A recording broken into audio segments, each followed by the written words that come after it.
ക്രൂശിതനേ ഉദ്ധിതനേ മർത്യനെ കാത്തിടണേ. ക്രൂശിതനേ ഉദ്ധിതനേ മർത്യനെ കാത്തിടണേ. ഈശോ മിശിഹായ്ക്ക് സ്തുതിയായിരിക്കട്ടെ.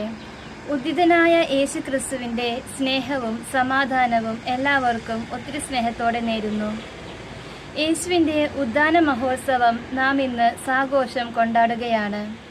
ജാഗര പൂജയിൽ ആശീർവദിക്കപ്പെടുന്ന പുത്തൻ തീയും പെസഹ തിരിയും പെസഹ പ്രഘോഷണവും വചനപ്രഘോഷണവും എല്ലാം ഇന്നത്തെ ദിവസത്തിൻ്റെ പ്രാധാന്യവും വിശുദ്ധിയും എടുത്തുകാട്ടുന്നതാണ്.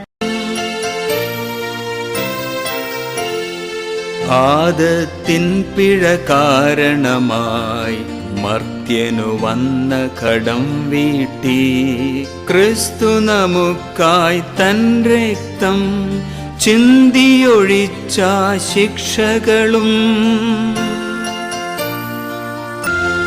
ആകയാൽ രക്ഷകനാഗമിക്കാൻ ഹേതുവാം പാപമേ ഭാഗ്യപൂർണം. ഈ രാവിൽ ശുദ്ധി അധർമ്മമെല്ലാം നേരായി തന്നെ തുരത്തിടുന്നു. അതെ, യേശുവിൻ്റെ ഉദ്ധാനം എല്ലാ പാപങ്ങളെയും അധർമ്മങ്ങളെയും തുരത്തി നമ്മെ സ്വതന്ത്രരാക്കി. അതിനാലാണ് ഉയർപ്പ് തിരുനാൾ സഭയുടെ മഹോത്സവമായി മാറുന്നത്. സഭയുടെ ഈ വിശ്വാസ രഹസ്യം നമുക്ക് സഭാമാതാവിനോട് ചേർന്ന് ആഘോഷിക്കാം.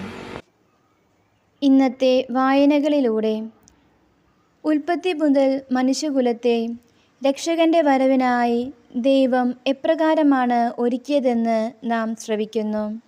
വിശുദ്ധ ലൂക്കായുടെ സുവിശേഷം 24-ാം അധ്യായം 1 മുതൽ 12 വരെയുള്ള ഭാഗങ്ങളിൽ യേശുവിൻ്റെ കല്ലറയിലേക്ക് പോയ സ്ത്രീകളെ നാം കാണുന്നു.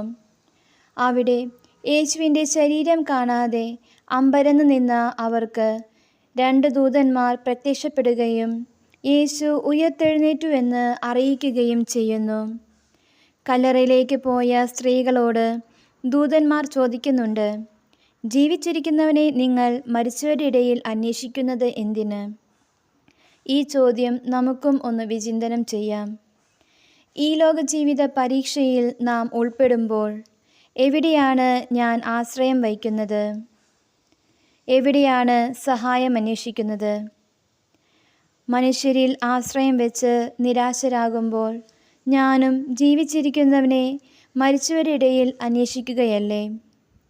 എൻ്റെ സഹനങ്ങളിൽ പാടുപീഡകളേറ്റു മരിച്ച് ഉദ്ധാനം ചെയ്ത യേശുനാഥനിലേക്ക് നോക്കുവാനും ശക്തി സംഭരിക്കുവാനും എനിക്ക് സാധിക്കുന്നുണ്ടോ?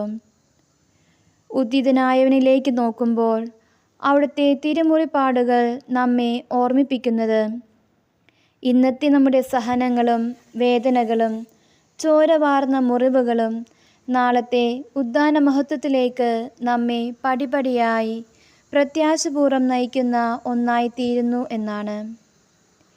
പീഡാസഹനവും പരിഹാസ്യമായ കുരിശുമരണവും കല്ലറയിലെ അടക്കവും കഴിഞ്ഞ് എല്ലാം അവസാനിച്ചു എന്ന് കരുതി നിരാശയുടെ അന്ധകാരത്തിലേക്ക് കടന്ന ശിഷ്യർക്ക് പുത്തൻ പ്രതീക്ഷ നൽകി ഉദയസൂര്യനെ പോലെ യേശു 3-ാം ദിനം ഉയർത്തെഴുന്നേറ്റു.